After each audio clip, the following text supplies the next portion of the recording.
Oi, pessoal, tudo bem com vocês? Estou aqui muito feliz porque estou com um convidado ilustre aqui, o meu colega youtuber, Dr. Vitor Azini, irmão de Gabriel Azini. São dois camaradas aí que fazem um trabalho maravilhoso na internet, certo? Eles estão aí prestando um excelente serviço para a população, ensinando coisas muito boas, que eu aprendi muita coisa com ele também, tá? Muita coisa boa, tá? E estou aqui com ele, presente aqui nesse vídeo, para compartilhar com vocês informações. A gente vai bater um papo hoje aqui sobre essa questão dessa crise que a gente está passando, que é uma crisezinha, viu? Vou te contar. Mas a boa notícia é que ela vai passar, né? Como toda crise. E a gente tem que aproveitar as crises para a gente aprender um monte de lições, inclusive como cientista, como médico, não é verdade? E eu estou aprendendo muita coisa também. Seja muito bem-vindo, Vitor. Doutor Marco, obrigado pelo convite. Com certeza, se eu sou YouTube, você é 3 vezes YouTube. Você não vem chamar de YouTube, não. Olha, é uma honra enorme. Aquele podcast que a gente gravou também ficou fantástico, aquele conteúdo. E dessa vez eu acho que é a nossa função também passar uma mensagem de otimismo. Do que a gente tem visto, a nossa opinião, é um podcast que traz a nossa opinião do que a gente tem visto de estudos e de mecanismos de funcionamento do vírus. E o que a pessoa que está ouvindo aqui poderia tirar de positivo em relação a tudo isso? Porque parece que só tem notícia negativa. Se você ligar a televisão, só tem... Se você espremer a televisão, só sai sangue, praticamente. Então, acho que a nossa função é contraponto. A imprensa, Vitor, está se aproveitando para ganhar dinheiro com essa história, para fazer sensacionalismo, né? Inclusive, eu ficava vendo aqui no computador 2 jornais muito famosos, aí, muito grandes aí de São Paulo, e eu tirei, porque estava me fazendo mal. Porque eles estavam colocando, inclusive, fotos de cemitério. Quer dizer, uma coisa para chocar as pessoas. Quer dizer, morre gente todo dia. Nós temos quase 8 bilhões de pessoas no planeta. Como até a gente conversou sobre o câncer naquela época, que você ficou até assustado, e eu também, que morrem 1.600 pessoas todo dia nos Estados Unidos com câncer, e nem por isso estão se colocando nos jornais isso aí. Então, quer dizer, não é uma coisa legal, né? Eu acho que a gente tem que focar na solução. Eu acho que o mais importante em qualquer situação difícil que a gente tem na vida é focar na solução e não no problema. Isso aí vale para a medicina também. A gente não tem que estar preocupado e se desesperando porque um paciente chega grave para a gente e a gente vai ficar desesperado. A gente tem que focar no que a gente vai fazer para ajudar ele, não é verdade? Então a gente não pode entrar nesse jogo do medo, do desespero e ficar alimentando esse tipo de coisa. É normal sentir medo, mas a gente não pode se deixar levar pelo pânico. A gente tem que pensar positivo e buscar as soluções para os problemas, não é verdade? Claro, o medo é um dos princípios mais básicos do ser humano. Quando a gente está em medo, a gente congela e aí toma decisões erradas, faz besteira e toma decisões baseadas no medo. Isso é uma das piores coisas que a gente pode fazer. E eu estava até comentando com você anteriormente que claro que cada morte é trágico, é uma catástrofe para o ambiente familiar. Isso. Mas se você botar no papel o número de mortes desse ano, aqui no mundo todo de coronavírus, nesse ano morreram 110 mil pessoas. Coronavírus esse ano. Só por dia, como você falou, nos Estados Unidos, 1.800. Quantos dias passaram? 40 dias. Então já passaram, só de câncer, muito mais do que isso. Então a gente tem que botar numa perspectiva, né? E de influenza comum. De influenza comum, por ano, morrem atualmente, nesse dia de hoje, a gente está falando do dia 12 de abril, numa média de 30 mil pessoas, mais ou menos, por verão, por inverno, por estação. Uhum. Então, se você botar numa perspectiva, e fora o fato de que não se está contabilizando. O Dr. Ioannidis, o Dr. John Ioannidis, ele é infectologista de Stanford. Ele fala que não se está contabilizando, isso é um erro muito grave, casos de mortes por coronavírus e casos de mortes com coronavírus. A pessoa pode morrer e ela tem coronavírus, mas a causa de morte é um câncer que está se evoluindo de forma grave, um DPOC grave. A pessoa morre com coronavírus, inclusive ela testa positiva para a sorologia, e não está se diferenciando isso. Estão colocando tudo no mesmo saco. Tudo no mesmo saco. Isso é um erro muito, muito, muito grave, porque você perde a sensibilidade de saber a real mortalidade do coronavírus. Exatamente. Por ano morrem milhares de pessoas de gripe comum, né? Porque uma gripe comum pega uma pessoa que está com a imunidade boa e pega uma pessoa que está com uma imunidade ruim e faz a festa, é diferente, né? Inclusive tem aquela história de Pasteur e Béchamp, né? Eram dois cientistas de 1800 lá vai fumaça, né? Naquela época, e que Pasteur defendia que o mais importante era o micróbio, era o vírus ou a bactéria que eles estavam descobrindo na época, né? E o Béchamp, ele dizia, não, o terreno biológico é muito mais importante. Os dois, eles tiveram embates científicos grandes na época. Uma parte dos cientistas ficavam defendendo um deles, assim, a outra parte ficava defendendo o outro. E, no final da vida, Pasteur realmente admitiu que Béchamp tinha razão, mas só que, na realidade, os dois têm razão. É tão importante o micróbio quanto o terreno biológico. Então, se o teu corpo está bem nutrido, se o teu corpo está com vitamina C em dia, com vitamina D em dia, se o teu corpo está com a tua imunidade boa, porque você dorme cedo, porque você se cuida, porque você faz exercício, isso tudo conta demais, não é? Muito mais até, eu acho, até, do que o próprio micróbio. Isso explica porque muita gente pega esse vírus e não tem nada, e muita gente pega esse vírus e termina indo para UTI. Né? Mas existe outro detalhe que a gente vai discutir, inclusive, nesse nosso encontro aqui, que é sobre a questão do uso dos medicamentos antipertensivos, né? Que tem a ver com aquele...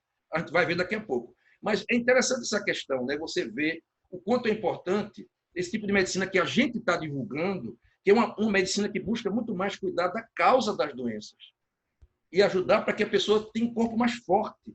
E não só para essa doença, mas para as outras também. Porque é uma medicina muito mais preventiva, né? O que você acha disso? Com certeza. Se você tiver um terreno biológico forte, você tiver um corpo forte, com uma imunidade boa, dificilmente um coronavírus ou uma gripe comum vai te derrubar. Pode ser que exista algum motivo que eu não entendo por que ainda, por que homens têm mais do que mulher. Mas o fato é que a maior parte dos homens jovens que evoluem de forma grave, isso foi mostrado na Inglaterra, são homens com IMC acima de 35, são homens obesos.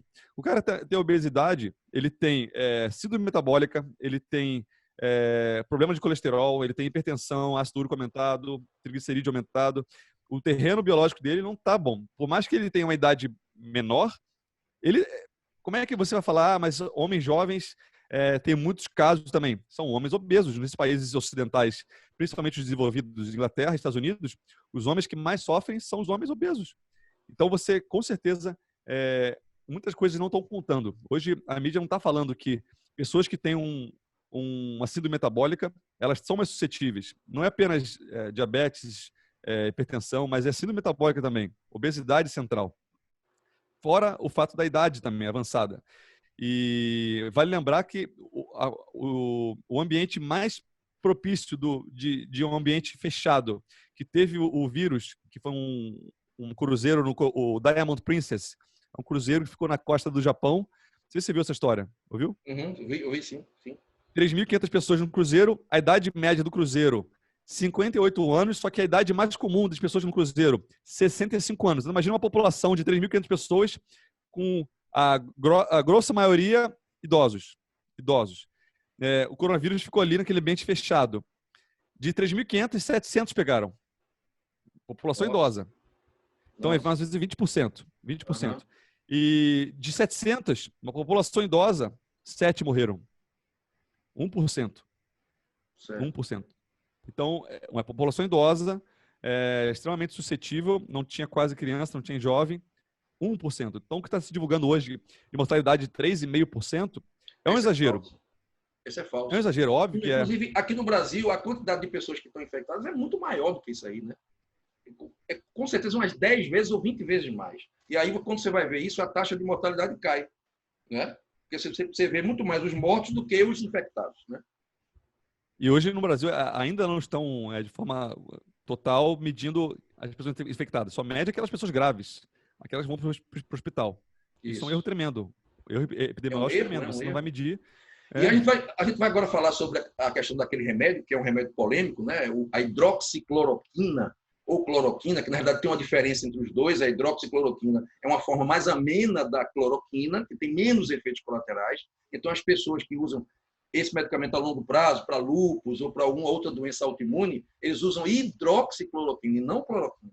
E, assim, eles usam por 20 anos, 30 anos, e muitas vezes não tem nenhum problema, né? E está tendo muita polêmica com esse remédio.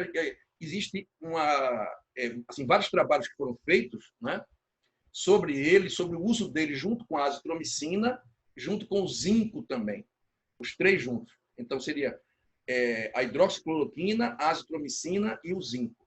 Para quem não sabe, a hidroxicloroquina é um remédio muito antigo, ele acho que foi patenteado em 1940, ele tem mais de 70 anos de uso, é um medicamento antimalárico, ainda é usado hoje para malária. Muitos médicos, inclusive, que vão para a região de malária, fazem uso até profilático dele, né?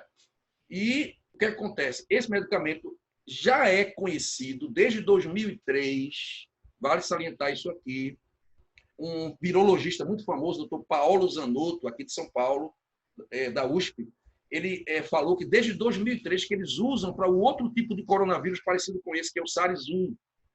Então, não é uma coisa nova que esse medicamento é um antiviral. Isso não é novo, isso já se sabe, isso já é consolidado cientificamente, isso já foi comprovado cientificamente, já não sabe. Foi achado recente por acaso, não foi? Opa, descobrimos aqui isso, agora. Não é. E já sabe-se o mecanismo de ação, inclusive, completo dele. Todo o mecanismo de ação já foi elucidado por vários trabalhos científicos. E eu me assustei anteontem, porque eu fui no Google Acadêmico. Quem não sabe o que é o Google Acadêmico, é aquele Google que é diferente do Google normal. É um Google que você vê os trabalhos científicos que são publicados, né? Então, é uma fonte muito segura, porque são trabalhos científicos que são publicados em revistas indexadas.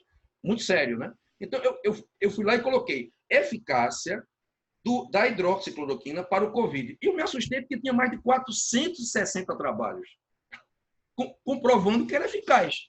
E aí, quando eu fui ontem, isso de um dia para o outro, transformou-se em 563. Apareceram mais 100 trabalhos. Isso não é divulgado. Entendeu? De um dia para o outro, 100 trabalhos a mais. Já tem médicos aqui no Brasil fazendo isso, já tem médicos em todo canto do mundo. Na Malásia, saiu ontem uma reportagem que na Malásia, que é aquele país lá que tem lá no Oriente, né, bem distante daqui, que é uma região endêmica para a malária, eles estão usando a hidroxicloroquina desde o começo da crise em pacientes com sintomas leves, vale salientar, isso é muito importante, ou seja, logo quando o cara tem qualquer sintomazinho de gripe, já toma logo, eles estão fazendo em massa lá, porque eles têm muito estoque desse medicamento. E o resultado é que a Malásia está com o menor índice de mortalidade de Covid do mundo. Olha aí mais uma evidência. Malásia não é nenhum país desenvolvido, não é nenhuma potência mundial. Mas assim como eles têm essa expertise, né, de já usar esse medicamento, eles foram lá e começaram a usar logo, né? Então, essa questão é muito importante, porque é um medicamento que está se mostrando eficaz, mas que não está sendo usado e que pode dar um baixa nessa epidemia. Porque se a pessoa começa a tomar logo no início dos sintomas, ela não vai passar adiante. Porque esse medicamento, ele parece, Vitor, que ele inibe a replicação do vírus. Está se comprovando isso, não é verdade? Me conte a sua experiência com isso aí.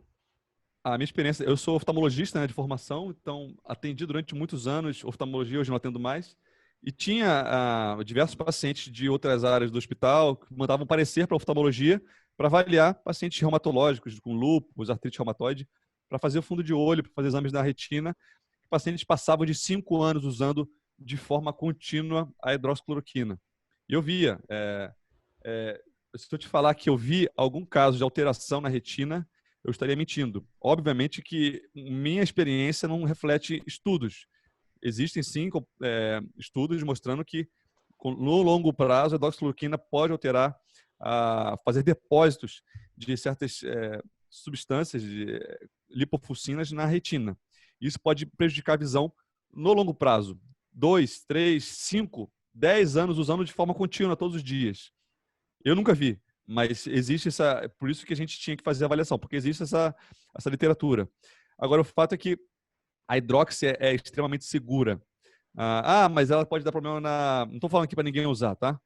Apesar de eu já ter comprado para meus familiares, não estou falando para eles usar. Caso e o que os estudos mostram é que tem que começar cedo, tem que começar precoce. Isso. Esse é o pulo do gato, né? Esse é o pulo do gato, porque você ficar usando somente para o paciente grave não vai adiantar mais. Não dá. Eu já comprei logo porque eu tenho pais idosos. Se tiver sintoma, não é para usar agora de forma preventiva, mas precoce, parece que a grande sacada é essa.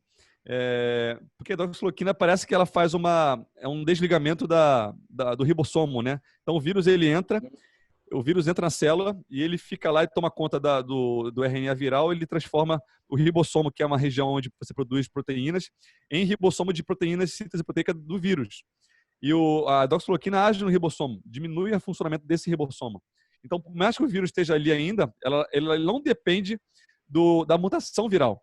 Diferentemente dos remédios para HIV, vacina para gripe, que todo ano tem que mudar a vacina porque o vírus faz mutação, remédio para HIV, que todo ano tem que mudar porque Perfeito. o vírus da pessoa assume resistência. Perfeito. Esse remédio não depende da mutação do vírus, ele só depende do mecanismo da célula, do ribossomo da célula.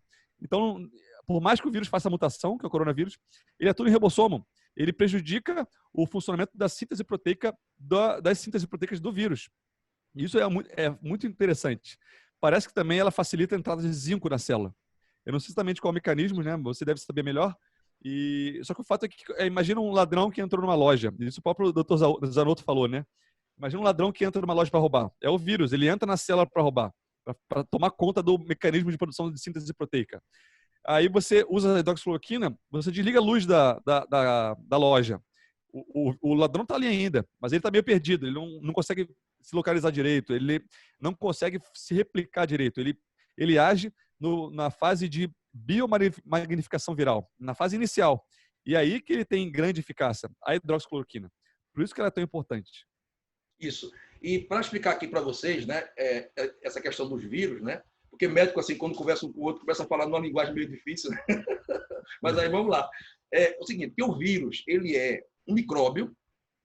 Assim, micróbio é todo ser vivo pequenininho que a gente tem que olhar com o microscópio, né? E aí o que acontece? O vírus, ele só consegue se reproduzir, porque todo ser vivo se reproduz, né? Uma ameba se reproduz, uma bactéria se reproduz. E o vírus só consegue se reproduzir se ele entrar na célula para usar a máquina bioquímica da célula, que é o DNA, né, tal, que é o ribossomo, para fazer cópia dele mesmo. Entende? Então, a hidroxicloroquina atrapalha isso aí, corta o barato dele, né? E o zinco, ele é pronto. Assim, você imagina uma máquina funcionando com aquela engrenagem toda, o zinco é um macaco que chega e pega uma chave de fenda e coloca na máquina e estraga ela. Ela não funciona mais. O zinco é o estragador ele corta o barato do vírus também. Entendeu? Aí, quando tem mais zinco dentro da célula, o vírus não consegue mais se reproduzir. Então, essa combinação de hidroxicloroquina, azitromicina, que é um antibiótico muito conhecido também, e zinco, eles são sinérgicos para exatamente conseguir fazer com que o vírus não se reproduza mais. Então, na fase de replicação viral. Porque essa doença tem duas fases. Ela tem uma fase de replicação viral, que é essa inicial, do 1º ao 6º dia, e tem uma fase inflamatória, que é aí que a coisa complica, né, doutor? Aí é que o bicho pega, porque a inflamação fica muito intensa, aí tem a famosa tempestade das citocinas, né? E aí o bicho pega e tem que ir para a UTI. Então, nessa fase mais complicada, que o caso é grave, a hidroxicloroquina não vai adiantar muito mais. Aí já é outro tipo de medicamento que tem que ser feito. O pulo do gato é usar no começo. Esse é o segredo. E mais, você fala que tem gente que usa, você viu aí, você acompanhou que tinha gente que usava 5 anos, 10 anos e não tinha nada. Pois, é só para usar durante 6 dias, gente. 6, 7 dias e acabou. Não é para ficar usando a hidroxicloroquina muito tempo, não. Então, os efeitos colaterais são mínimos. E mais, se você for ler a bula de qualquer medicamento, você não toma. Né? Teve uma vez que eu precisei tomar um antibiótico e eu tinha uma amiga minha que ela era farmacêutica, né? Tem uma amiga minha que é uma grande amiga minha. Eu liguei para ela aperreado, mas rapaz, está aqui, tem isso, ela para mim, Marco, tome. Porque se você lê, você não toma. Entendeu? Se você lê bula, não leia a bula. Pegue agora o comprimido e tome agora. Aí eu tomei. Tá entendendo? Porque se você lê a bula, você não toma, não, pô. Entendeu? E ela já se conhece. Só nos Estados Unidos já se usa, é um dos 128 no ranking de remédios mais usados, número 128, Estados Unidos, que não é nem endêmico malária. 128 em quantidade de uso. Já se usou mais de 5 milhões de vezes na história. Há 70 anos a gente conhece ele. Então não é uma coisa assim. Imagina, você tem uma doença que pode matar. Você tem risco de usar e benefício, salvar vidas. Qual é o risco? O risco é a arritmia? Pode correr, mas é 0,000. Qual é o risco de uma lesão renal? Baixíssimo também. Lesão hepática, baixíssimo. Lesão ocular, isso só daqui a 5 anos. Risco de ter. E qual o benefício? Salvar a vida. O benefício é gigantesco e o risco é baixíssimo. Não tem nem sentido a gente ficar discutindo porque... mas não faz sentido. Isso. Agora, se você vai na grande mídia, se você observa, todas as revistas semanais, jornais, tudo de televisão, escrito, na internet, eles todos estão combatendo a hidroxicloroquina, dizendo que não tem comprovação científica, o que é uma mentira, porque eu vi 563 artigos científicos no Google Acadêmico, então tem comprovação, assustando as pessoas com os efeitos colaterais. Dizendo que pessoas tomaram e morreram, dizendo não sei o quê. Então, eles estão fazendo todo um bafafá com a história, anticientífico, prestando um desserviço à população e, no meu entender, retirando a única arma que a gente tem contra esse mal. Não é verdade? Parece que o CRM de Manaus aprovou o uso precoce. Parece que o CRM de Manaus acabou de aprovar aqui nessa semana o uso precoce. E saiu um estudo recente de um médico no sul da França, que é um dos pioneiros nesse uso de hidroxicloroquina precoce, Dr. Didier Raoult, sul da França, Marseille. Ele publicou um estudo com 1.061 pacientes usando hidroxicloroquina associada à azitromicina, que é um antibiótico. Ele mostrou nesse estudo, ele não usou o grupo controle porque considerou antiético você usar placebo em casos com coronavírus, porque você pode estar sentenciando aquela pessoa à morte. E ele não escolheu não fazer isso. E indo de encontro ao que o mundo todo está vendo em termos de taxa de mortalidade, o caso, para quem está ouvindo aqui, é o número de casos de total é o denominador, está lá embaixo, e o número de mortes. Ou seja, quanto maior o numerador, maior o número de cima, mais mortes por caso. Vou supor que a taxa de mortalidade de uma doença é 30%, por exemplo, que é a SARS-CoV-1. Altíssima. Cada 3 pessoas, uma morria. Isso é altíssimo. O que ele viu usando hidroxicloroquina de forma precoce, saiu agora essa semana, há 2 dias, 1.061 pacientes, mortalidade de 0,5%. Olha só.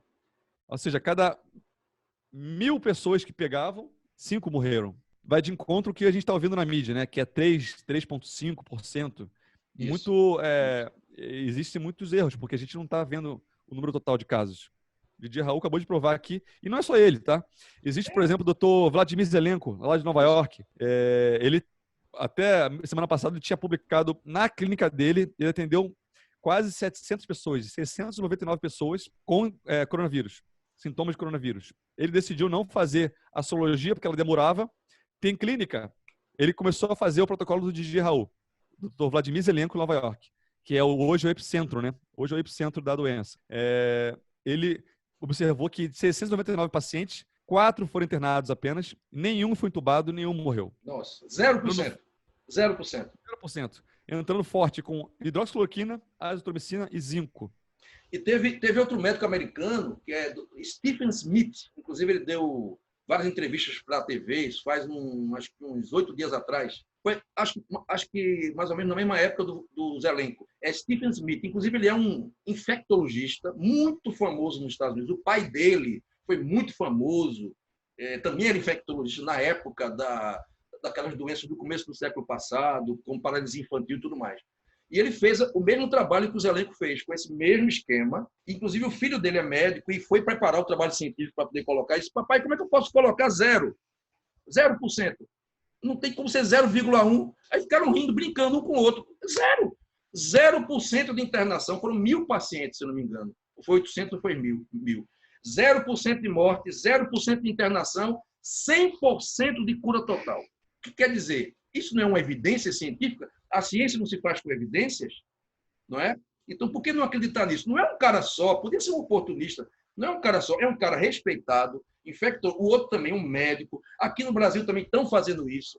Várias pessoas no mundo inteiro e todos os resultados são semelhantes. Então, não é cloroquina, é hidroxi. Aí ontem saiu uma matéria dizendo que médicos da Suíça, o SOS, estão deixando de usar cloroquina. Mas não é a cloroquina, é para usar hidroxicloroquina. A cloroquina é muito mais forte, ela tem efeitos colaterais mais drásticos. E estavam usando em pacientes graves. Aí não vai adiantar mais, entendeu?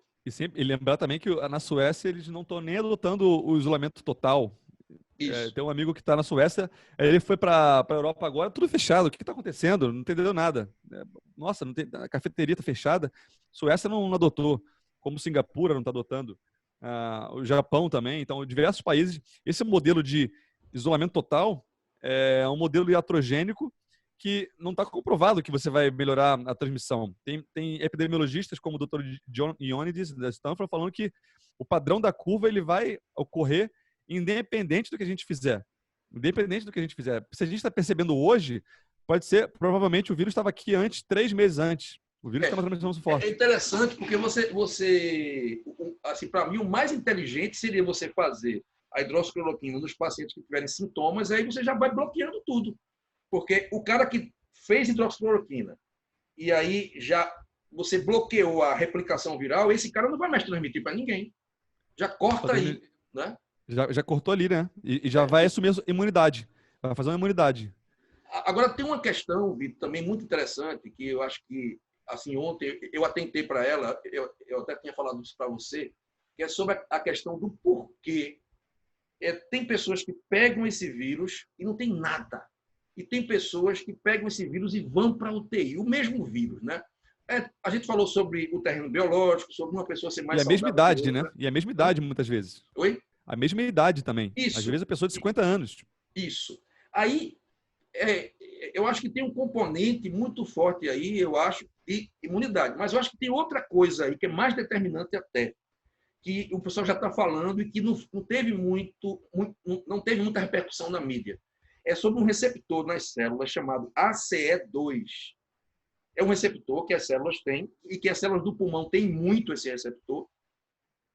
E esse ACE2 é exatamente o receptor que o vírus usa para entrar dentro da célula. E aí, o que é esse receptor ACE2? É o receptor da enzima de conversão da angiotensina 1 em angiotensina 2. Eu sei que muita gente aqui ficou... Agora, os espectadores estão chocados, porque isso é coisa de médico, né? Esses palavrões assim. Mas é uma enzima que tem no corpo da gente, que é muito importante para controlar a pressão arterial da gente, além de outras coisas. E essa enzima ela é produzida, tá? E aumenta a pressão. Então, as células têm receptor para essa enzima, para poder essa enzima funcionar. É a enzima de conversão da angiotensina 1 em angiotensina 2. Ela pega essa molécula chamada angiotensina 1 e transforma em angiotensina 2, que é uma potente vasoconstritora e também vai guardar sódio para poder aumentar a pressão. Tudo bem. Então, todas as células do corpo têm esse receptor. E as do pulmão também têm. Principalmente o lugar mais afetado por esse vírus. Então, esse vírus usa esse receptor para entrar na célula. Só que acontece o seguinte, quando uma pessoa usa um medicamento para inibir essa enzima, a quantidade dessa enzima vai diminuir, tá? Ou não vai mais funcionar, e esse receptor, quer dizer, a célula percebe isso e a célula fabrica mais receptor para compensar, tá? Então, as pessoas que usam os inibidores da ECA, que a gente chama ECA, que é a enzima de conversão da angiotensina, né? Que são enalapril, captopril, anlodipino, e qual é outra? A losartana também, que tem um outro mecanismo, mas é também. Quando uma pessoa toma esse medicamento para hipertensão, o que vai acontecer? O corpo dela, cronicamente, vai produzir mais receptores desses, o ACE2. E aí, com mais receptores, o vírus faz a festa. Entendeu como é que é? O vírus faz a festa. Nessas pessoas, ele vai entrar com tudo, inclusive no pulmão. Porque o local onde tem mais receptores desse é no pulmão. Então, isso explica o fato das pessoas mais velhas terem mais as complicações. Porque, se você olhar uma população acima de 50 anos, normalmente quase todo mundo está tomando esses remédios. Não é? E a população jovem não toma. Agora, por que um jovem morreu? Porque talvez aquela pessoa tenha geneticamente uma expressão maior desses receptores nas suas células. Isso acontece. E por esse motivo, essa exceção fez com que aquele jovem de 14 anos morresse. Ou aquele bebê morresse. Porque a gente não vê em criança isso. Não é? Então, isso é um dado muito importante, talvez um dos mais importantes que eu escutei nesses últimos dias, e que mostra para a gente o quanto a alopatia, com a sua abordagem equivocada de tratar as doenças, metendo remédio em todo mundo, dando remédio somente para suprimir o sintoma da hipertensão, quando as causas da hipertensão ficam intocadas, pode ser o responsável por essa epidemia estar tendo essa repercussão tão ruim e estar matando tanta gente.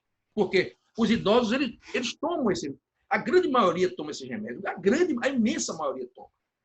E aí tem outro detalhe também, já estamos falando que quem tem insulina muito alta e pré-diabetes também tem mais receptores desses. Então, aí você já começa a entender e tudo começa a fazer sentido. O obeso, o diabético, o pré-diabético.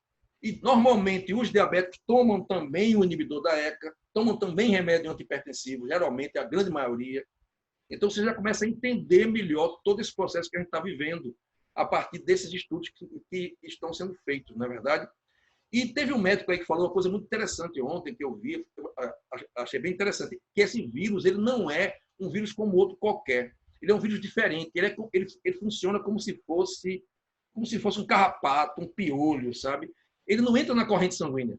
Ele fica só na superfície. Ele fica só no sistema respiratório. Ele entra aqui na boca, orofaringe, sistema respiratório. E aí ele fica por lá, como se fosse um piolho. Ele vai se reproduzindo. E aí ele vai até o pulmão, tá? Para comprometer a pessoa. Mas ele não sai nas fezes, não sai na urina. É bem interessante isso aí, né? E aí, por esse motivo, existe um medicamento chamado ivermectina, que é um medicamento muito antigo também, que já fizeram testes in vitro lá na Austrália, comprovando que ele detona o vírus em 48 horas, mata todos os vírus. E é um medicamento seguro, muito bom, que muita gente usa para verme, para parasita, para piolho até, inclusive. E já estão dizendo que o uso desse medicamento pode ser bem interessante para cortar o barato do vírus também, sabe? Porque, inclusive, ele fica 15 dias no corpo da pessoa, entendeu? Matando tudo que é verme, inclusive o Covid, né? Para usar precoce? Para usar precoce? Sim. Porque é um medicamento que a gente usa em criança até, né? Obviamente respeitando as doses, claro, né? No adulto é 2 comprimidos de 6 miligramas, na criança você vai pelo peso, né? Entendeu? E nunca vi efeito colateral de ivermectina, nunca vi. Inclusive é usado em animais também. A minha cadela, inclusive, que faleceu, a bichinha, né, que eu aqui no canal eu assim mostrei muito ela para vocês. Ela logo no comecinho da vida dela, 10 anos atrás, ela teve uma sarna demodésica e quem curou ela foi a ivermectina. Ela passou 3 meses tomando e viveu a vida dela toda, viveu quase 11 anos, entendeu? Então é um remédio seguro tanto para animais quanto para humanos e estão dizendo que é muito promissor, porque ele vai atuar exatamente na região onde ele está, detonando mesmo o bicho. Entendeu? Então, é mais uma arma que a gente tem aí, que é possível. Não estou aqui dizendo, não tem trabalho científico feito sobre a ivermectina, mas vão fazer já, viu? Tem in vitro, que é no laboratório, mas vão fazer em vivo já. Interessante que os receptores estão mais presentes no pneumócito tipo 2, que é uma célula específica que está dentro do nosso pulmão, no alvéolo, que ela tem uma função fundamental, que é a produção do surfactante. É como se fosse um talco. Quando o nosso bronquíolo, né, a gente solta o ar, nosso pulmão diminui de tamanho. Quando a gente puxa o ar, como é tudo molhado, nosso pulmão é todo molhado, para que o alvéolo não encoste uma superfície na outra, né? Quando você solta o ar, eles não têm que estar colado. Para evitar esse colabamento das paredes do alvéolo, tem a função primordial, que é o pneumócito tipo 2, que é essa célula do alvéolo, do brônquio, que mais tem esse receptor ACE2. Exatamente. E se ela está infectada, ela não consegue fazer a função dela, ela está fazendo proteínas para o vírus, não o surfactante. Quando a gente solta o ar, quando a gente puxa, nosso pulmão, as células colam, e aí você não consegue puxar o ar. Aí começa a vir a falta de ar. E se chegou nesse estágio, é importante você procurar um hospital, porque você pode estar entrando naquele estágio de tomografia em vidro fosco. Você está começando a ter dificuldade de trocar os gases com o seu sangue e dificuldade de manter a oxigenação sanguínea. Isso já é um estágio bem avançado. Isso é um grande problema. E o mais interessante de tudo isso é que, nesse estágio avançado, o nosso corpo, o que faz matar a pessoa? Não é o vírus em si, é a reação do nosso corpo. Essa tempestade de citoquinas são umas substâncias que são as citoquinas que nós produzimos para combater o vírus, para combater essa infecção. E são os citoquinas que inflamam. Imagina você der um topão na cadeira com o dedão. O dedão vai ficar inflamado. Essa inflamação é importante para o dedão. Só que o problema é que se meu pulmão inteiro estiver inflamado, essa inflamação agressiva vai fazer sair líquido, vai fazer inflamar o pulmão e aí vai ficar mais difícil ainda de respirar. E aí a pessoa tem que ser entubada. E a grande sacada da vitamina D, eu estudei especificamente a vitamina D em relação ao coronavírus. O coronavírus, ele tem um diferencial que é fundamental, que ele é envelopado. Ele não é apenas um DNA. Para quem não sabe, a gente não consegue ver a olho nu a bactéria, a célula. A bactéria ou a célula não consegue ver a olho nu, na proporção, o vírus. Ele é muito pequeno. E o vírus ele pode ser com envelope ou sem envelope, só o DNA. No caso do coronavírus, ele tem envelope. No caso da vitamina D, ela é tão importante para o nosso corpo que não apenas ela é ativada, ela pega o sol na pele, depois vai para o fígado, depois vai para o rim, que vira vitamina D ativa, o rim. Só que de tão importante que ela é para o nosso sistema imune, que ela também tem ativadores, a enzima que ativa a vitamina D e a vitamina D ativa na célula do nosso sistema imune, no macrófago, no neutrófilo, nas células do nosso sistema de defesa. E a grande sacada é que a vitamina D, uma vez ativa, ela aumenta a produção da beta-defensina, que é uma substância que faz como se fosse um buraco na membrana do vírus. Ela faz buracos. Ela é uma prima irmã da catalicidina. A beta-defensina ela faz buracos nos vírus que são envelopados, que é o caso do coronavírus. É como se fosse um antiviral que o próprio corpo fabrica, né? Isso. Só que se fosse um vírus não envelopado, não faz diferença nenhuma. Como o coronavírus tem envelope, ela é fundamental. E aí o corpo fabrica essas substâncias quando está com a vitamina D em dia, é isso? Isso. Quando está em nível suficiente, o corpo fabrica. A célula do sistema imune produz essa catalicidina que é como se fosse uma bomba, uma granada, assim, uma mina, que ela coloca dentro da membrana do vírus e implode. E aí essa membrana fica toda cheia de buraquinho, como se fosse um queijo suíço, e aí começa a vazar. Aí começa a morrer. A catalicidina. E outra coisa interessante é que isso em resposta inata, é uma resposta natural nossa. Na resposta específica, a gente produz vitaminas da tempestade de citoquinas. A vitamina D, ela diminui essa inflamação porque ela transfere essa inflamação toda, ao invés de ser para a produção de citoquinas inflamatórias, que faz essa tempestade de citoquinas, que o nosso corpo começa a baixar a pressão, você tem que ser entubado, senão você morre. A vitamina D, ela transfere essa resposta específica para a resposta específica TH1, que é uma resposta específica de produção de anticorpos. E não o TH2, que é celular, que é citoquinas inflamatórias que faz a tempestade. Então, a vitamina D... Assim, quer dizer que, na verdade, sem a vitamina D, pelo que eu estou vendo, é como se existisse uma desorganização do sistema imune, né? A vitamina D organiza ele, para que não tenha essa tempestade, não é isso? É como se você tivesse um castelo e o corpo apertou o botão de alarme. Tá tocando pam, pam, pam. Isso aí é tempestade de citoquinas. A vitamina D vai lá e, desliga o botão, para de som, vamos resolver isso aqui. E aí ele drena a inflamação total para a produção de anticorpos. E tira essa inflamação, essa desordem total, esse alarme, essa loucura total, que aí só prejudica a pessoa. Certo. É assim, como se você tivesse um exército para lutar uma batalha sem um general, sem um comando, sem uma estratégia, quando não tem vitamina D. Aí sai todo mundo lutando de qualquer jeito e termina se lascando todo mundo. E aí, quando você tem a vitamina D, você tem um comando, uma organização daquela batalha. E aí vai ser muito mais efetiva aquela batalha, não é isso? Exatamente. Isso em relação à vitamina D. Então, é duas ações fantásticas. Ela é como se fosse, ela manda torpedos específicos para atacar o vírus, que é a beta-defensina, e ela organiza o fronte de batalha. Ela não deixa o nosso sistema imune desesperado, atacando para todos os lados, e aí isso só prejudica. Isso aí, fundamental. Assim, isso aí que você está falando tem tudo comprovação científica, né? Tem isso, é mecanismo de ação. Isso aí que eu estou falando é baseado no Goodman-Gilman, que é o livro de farmacologia. É incrível. Vitamina né? D. É incrível. E a imprensa, ela é tão equivocada que ela, acho que na semana passada colocou que o Brasil ia importar vitamina D, apesar de não ter comprovação científica. Não é incrível isso? É impressionante, assim. Eu fui fazer essa revisão no Google Scholar, né, do Google Acadêmico. Vitamina D e imunidade. Não é vitamina D para tudo, não. É só para imunidade. 123 mil estudos. Nossa. Não é 1, 2, 10. Imunidade, 123 mil. Aí se o cara não se convencer com 123 mil, vai se convencer com o quê? E aí, a recomendação hoje é ficar em casa, não pegar sol. Uma das poucas coisas que eu estou fazendo nesses dias de quarentena é pegar sol. Claro, a minha mãe tem 72 anos. Eu falo para ela, vai pegar sol. Eu quero que você pegue sol. Claro, claro, claro. Eu estou aqui tomando vitamina D, aumentei aqui a vitamina D da família toda. Minha esposa e minha filha tomaram aqui 50 mil ontem, já deu uma dose de ataque já. E a gente tem que ver isso também, gente. Não é só hidrocloroquina, nem ivermectina. A gente tem que cuidar do corpo da gente. Com vitamina C, vitamina D, magnésio, selênio. Esse conjunto que vai fazer a diferença. Não é uma coisa só. Zinco também, estou falando do zinco, que o zinco é importante. Imagina um cara com deficiência de zinco. Aí vai ser um prato feito para esse vírus, né? Então tem que estar com zinco em dia também. E você falou a questão dos homens, né? Que os homens estão morrendo mais com Covid. Veja a questão do zinco aí. O zinco não é tão importante para combater o vírus.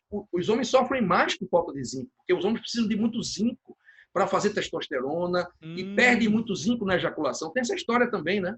Caramba, faz sentido. Realmente é Não uma é? coisa que eu não entendo. Por que homem é afetado muito mais do que mulher? Pelo menos nessa Acho que crise. talvez essa seja uma das explicações, né? Porque o homem realmente ele sofre, a mulher sofre muito com o problema de tireoide, porque ela sofre com a questão do iodo mais do que o homem, e o homem sofre mais com a questão do zinco, mais do que a mulher. Eu vou dizer que numa ejaculação o homem perde 1 miligrama de zinco, é muita coisa, não é? Então, ele precisa estar ali produzindo muito testosterona, porque é inclusive uma das coisas mais importantes para a saúde do homem, né? A testosterona, não só sexual, mas como um todo, né? Verdade. E pensando assim, em hábitos, né, a base da pirâmide, o que a gente pode fazer, mesmo sem ser medicamento? A gente tem que entender que no nosso corpo ele tem duas vias, a via de inflamação e a via de anti-inflamação. A via de inflamação é a via NF-kappa-beta. Desespero, inflamação, doenças neurodegenerativas, câncer, essa via de inflamação. Ela cronicamente inflamada do nosso corpo, isso não é uma coisa boa. A pessoa com síndrome metabólica, a pessoa obesa, ela está com a via NF-kappa-beta inflamada. A via oposta a essa, que é a via de anti-inflamação, é a via NRF2, que é a via de anti-inflamação. O que estimula, então, essa via de anti-inflamação? A gente não quer o nosso corpo inflamado. Se eu tiver coronavírus, eu não quero inflamar de forma louca, senão eu posso entrar numa tempestade de citoquinas. Eu quero estimular a via NRF2. O que estimula? O jejum. Não é um jejum agressivíssimo, mas um jejum de 12, 14 horas, se você estiver acostumado, é uma coisa que vai te fazer bem. Atividade física não é correr maratona, é uma atividade física. Subir escada, ou andar, caminhar, o que você puder fazer. Alguma atividade física leve, mas que te faça um pouco cansado, isso estimula a via NRF2, a via anti-inflamatória. Dormir bem, isso aí ninguém fala também. Quando você dorme bem, pelo menos 7 horas por dia, você estimula a via anti-inflamatória. Quem nunca lembra aquele dia que você estava meio doente, meio gripado, aí foi dormir, dormiu 8 horas, 9 horas, acordou bem. Não tem remédio melhor do que uma boa noite de sono. E quando você está com uma virose, com uma gripe, sempre de manhã cedo você está melhor, né? E à noite piora. Já tem essa história. Verdade. Aí, né? Então, Exatamente por isso. a gente esquece muito do básico, né? Dormir bem, pegar sol, fazer uma atividade física leve, beber água, se hidratar. Isso é o básico para você estimular a via anti-inflamatória. Isso ninguém comenta, né? É muito importante. Acho que é um todo, né? E o grande pecado, acho que da alopatia, da medicina tradicional que está aí vencendo, infelizmente, por enquanto ainda, é porque ela não trata as causas do problema, ela trata a consequência. Eu assim, costumo dizer que a alopatia é muito bom para emergência. Quando o camarada está precisando de uma UTI, é perfeito. Ali é perfeito. Quando sofre um acidente, vai para o hospital e o corticoide é maravilhoso, aí o antibiótico é fantástico. Mas para tratar a doença na causa, eles não fazem nada. Então, ela é muito ruim no ambulatório e ótima na emergência. Não é verdade? Então, acho que é por aí, sabe? Ela tem o lugar dela, mas o pecado é você só ficar dando remédio para tirar sintoma. E o pior, se convencendo de que não tem cura. Hipertensão não tem cura. Diabetes não tem cura. Como não tem cura? Tem cura sim. Eu já vi vários pacientes com hipertensão. Eu estou com uma senhora de 80 anos ficando boa. De hipertensão. 80, pô. Entendeu? Por quê? Porque está cuidando da causa, ela está ficando em dia com vitamina C, está ficando em dia com vitamina D, está ficando em dia com B12. Olha, eu sou um exemplo disso. Eu estou no processo de perda de peso, de sair disso aí que você falou, da síndrome metabólica, estou caminhando para isso. Graças a Deus, estou com minha saúde muito melhor. Eu sou outra pessoa depois da suplementação. E eu, assim, vou dizer a você, eu tinha minha B12 sempre ruim, era sempre baixa. E uma anemia constante a minha vida toda. Era 12,9, 13,2. Quando a minha vitamina B12 ficou normal, minha C ficou normal, minha D ficou normal, a minha anemia acabou. Então, como é que a anemia não tem cura? Tem cura. Agora, é dando ferro que vai curar? Não. Ferro não tem nada a ver com isso. Entendeu? É todo um conjunto de coisas que envolve B12, vitamina do complexo B, vitamina C, vitamina D. É um conjunto. Não adianta tratar só uma coisa e dar só uma vitamina. Tem que ser um conjunto. Porque se não tiver o conjunto, não vai curar. E aí a testosterona está baixa, tem que aumentar. Porque quantos homens estão com hipertensão porque estão com a testosterona baixa? É assim, ó. Porque a testosterona é o melhor antihipertensivo que existe, camarada. O melhor que tem. Ele relaxa dá uma vasodilatação periférica, regula o funcionamento do miocárdio, melhora o músculo cardíaco. É tudo de bom para o sistema cardiovascular. Então, se o cara está com ela baixa, vai estar... É um inflamatório, né? É um anti-inflamatório poderosíssimo. Né? Então, o camarada está com a testosterona baixa, tem que resolver isso aí. Não adianta dar enalapril para baixar a pressão se a testosterona continua baixa. Então, esse tipo de medicina que nós estamos percebendo, e nós, eu como médico, você como médico, seu irmão também, a gente está vendo lá na frente, a gente está na vanguarda, com as pessoas que estão enxergando o futuro, não agora, com essa medicina paliativa, entendeu? E eu acho que isso aí dá muito prazer para o médico também. Eu acho que você deve ter tido uma satisfação imensa em ver seus pacientes bem, né? Isso faz a gente se sentir bem como médico. Meu pai usava remédio antihipertensivo também. Ele tinha mais de 70 anos. Testosterona, magnésio, vitamina D, regularizando tudo. Não teve motivo nenhum para ele continuar usando remédio antihipertensivo. Pelo contrário, ele teve que parar porque estava a pressão muito baixa. Por quê? Olha, deficiência de vitamina D, deficiência de magnésio. Isso. E aí a pessoa fica perdida, achando que o remédio... Obviamente, a gente está falando aqui de um remédio que a gente já conhece, mas é pontual, não é para a pessoa usar pro resto da vida. Agora, para você melhorar a imunidade, não é do dia para a noite. Você tem que melhorar o terreno biológico. Repor aqui, se você está com deficiência de vitamina D, zinco, selênio, fundamental para a imunidade. Isso. A vitamina C, como você falou, tem estudos lá na Wuhan, no epicentro lá do coronavírus, que mostrou que vitamina C, 10 gramas na veia, está sendo totalmente eficaz.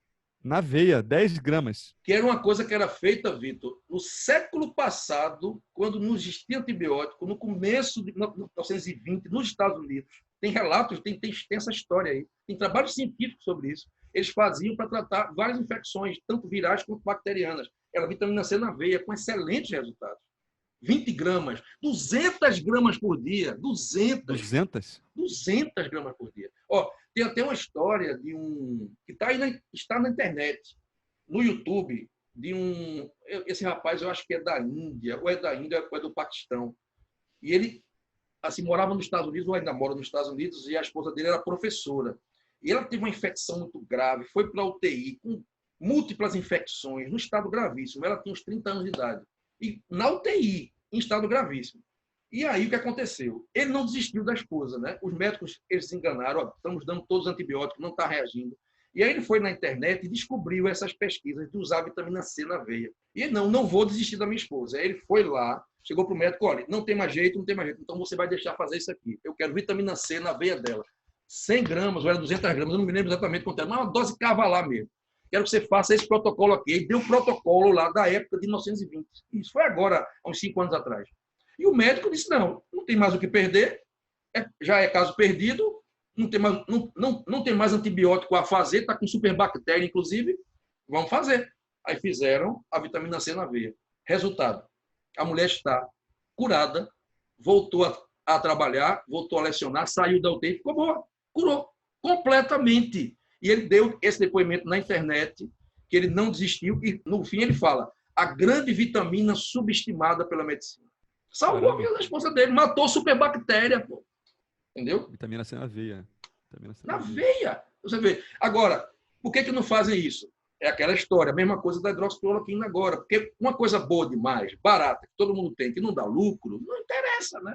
Então, a questão passa muito por aí. Mas o mais importante é a gente fazer o trabalho da gente, a gente cuidar do nosso corpo. Estou agora falando para você que está me escutando agora. É todo o conjunto. É dormir cedo, é fazer exercício, é cuidar da alimentação, que é uma coisa muito importante, é tomar as vitaminas, fazer a suplementação, isso é super importante. Mas, gente, está muito bom o papo, mas acho que já chegou no tempo da gente. Eu quero agora agradecer a doutor Vitor Azini. Muito obrigado, você vai ser sempre muito bem-vindo aqui, viu? E se você, seu irmão também, chama ele também, quando ele assim quiser, a gente faz um bate-papo os três até se quiser, viu? E, vai ser ótimo. Estou muito satisfeito, estou muito feliz. Achei que foi muito bom aqui, foi até melhor do que eu pensava, tá? E deixo agora para você fazer suas considerações finais aí. Eu quero te parabenizar também, ô Marco, porque hoje em dia, isso tem no livro do Yuval Noah Harari, você tem o livro dele que é o Sapiens, e tem o segundo dele, que é Homo Deus. No desfecho do livro, isso aí me marcou, eu sempre falo. Antigamente, a censura ocorria quando as pessoas que tinham poder, elas impediam a informação de chegar para aquelas pessoas. Aí quem tinha informação, tinha o poder. Hoje, segundo ele, eu acho que é fantástico, a censura continua existindo. Só que hoje a censura é por excesso de informação, é uma avalanche de informação. A gente tem uma carga de informação tão grande na cabeça que a gente tem dificuldade de saber o que é a informação trivial e o que é fundamental. Se a gente tiver discernimento de saber, opa, esse cara aqui eu tenho que ouvir. E você é um dos caras que eu paro para ouvir. Existem poucas pessoas que eu falo, não, isso aqui não é bobagem, isso aqui vale a pena parar para ouvir. O que eu aprendi naquele episódio lá do câncer, quem não ouviu, fantástico, vale a pena ouvir, é assim, coisa que em 6 anos de faculdade eu nunca supus a aprender. Então, você é um dos caras que eu admiro muito pela sua simplicidade, a forma como você fala. Você consegue pegar um conteúdo que é extremamente complexo e simplificar isso. E eu quero te parabenizar. E é isso, vamos conversando aí, vou falar com o Gabriel. Muito obrigado. E vocês aí, pode ficar certo aí que serão sempre muito bem-vindos aqui e vamos continuar fazendo esses bate-papos que eu acho que é importante para as pessoas abrirem a mente cada vez mais para essa nova medicina que inevitavelmente vai ser a medicina que vai ser oficial no futuro, porque eu acho que a verdade, ela fica. Acho que a verdade é filha do tempo, né? Eu acho que isso aí é uma frase que eu ouvi, marcou muito, a verdade é filha do tempo. Então, as coisas que são verdadeiras, elas se impõem naturalmente. E aí tem uma frase de Max Planck, não sei se você conhece Max Planck, que foi um dos papas aí da física quântica, né? Um físico fantástico, Max Planck. Ele dizia assim, que a ciência ela evolui muito lentamente. Ela dá um passo a cada funeral. Um passo a cada funeral. Um passo a cada funeral. E é realmente verdade, porque o Warburg, que foi aquele cara do efeito Warburg, ele ficou indignado porque o cara descobriu uma coisa fantástica, o cara descobriu a causa do câncer e até hoje não admitem o que ele descobriu. É incrível. A história de Semmelweis também, das mãos, né? Que foi considerado louco, porque mandava o cara lavar a mão antes de fazer uma cirurgia. Não é? Então, são essas coisas assim. O avanço é muito lento. Então, infelizmente, o médico, gente, vale a pena dizer isso aqui, os médicos em geral, não são todos, claro, mas a ciência médica tradicional, ela tem vitaminofobia, tem medo de vitamina. O médico tem medo de passar vitamina C e não tem medo de passar anti-inflamatório, que é muito mais perigoso, né? O médico tem iodofobia. O iodo podia reverter completamente, se ele fosse feito em massa, de uma forma consciente, responsável, na dose certa. A solução de Lugol tem o poder de reverter todo o problema do câncer no mundo, porque o iodo é o maior anticancerígeno que existe na face da Terra. Ele impede a falta de apoptose. Ele faz a mitocôndria funcionar bem. Então, ele conserta o problema do câncer. Mas o médico tem iodofobia. O médico tem gordurofobia, que a gente sabe que as gorduras saudáveis é a melhor coisa para a saúde de uma pessoa. Você fala muito isso, entendeu? E eles têm gordurofobia. Não coma gordura, o cara para de comer gordura e aí é que a saúde dele vai para o beleléu mesmo. Então, o médico tem muitos medos que tem que vencer esses medos. Iodofobia. Estou até anotando aqui, iodofobia, vitaminofobia. Vitaminofobia, iodofobia, gordurofobia, entendeu? É muita fobia que o médico tem que vencer essas fobias, entendeu? Jejumfobia. Pois é, eu estou aqui agora, são 11 horas, né? Eu estou agora 19 horas de jejum. Tá vivo aí? Vivo, perfeito, a minha mente aqui funcionando de uma maneira extraordinária, cheia de corpos cetônicos. Então, tu faz isso também, né? Pô, faço, apaixonado. Rapaz, um dia desse, Vitor, foi há 4 dias atrás. Chegou meio-dia e eu tinha comido só de 5 da tarde, eu acho, no dia anterior. Com as 20 horas de jejum. Me deu uma onda de bem-estar. Mas foi uma onda de bem-estar. Sabe o que é? Mental, emocional. Nossa, o que é isso? Eu disse, meu Deus, o que é isso? Eu estou tão bem. Não quero comer, não. Teve uma vez que eu fiz jejum, vou fazer um jejum de 4 dias, achando que estava em cetose. Eu não estava. Fui comer um rodízio japonês cheio de arroz. Primeiro, segundo dia, nossa, fiquei cansado, mal. Aí eu entendi que as pessoas falam, nossa, eu estou em jejum, estou fraco. Parece que no terceiro dia, acordei. Pum, o mundo ficou colorido de novo. Caramba, eu fui correr, fui andar de bicicleta. Porque aí você entrou na parte positiva, né? O teu corpo se regenerou, desintoxicou, né? Tudo. É fantástico. Nosso corpo sabe usar os corpos cetônicos. É uma coisa ancestral. Usar. E a mente fica melhor, viu?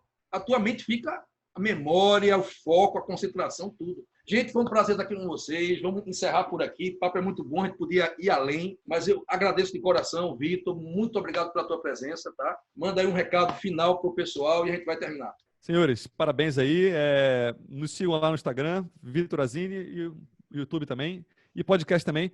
Eu vou pegar esse áudio aqui, vou pedir para você mandar esse áudio aqui, porque ficou muito bom mesmo o nosso papo. É como se a gente estivesse conversando e a pessoa ouvindo do lado. Isso é bem interessante. Ok, gente. Um grande abraço e até a próxima, hein? Tchau, tchau.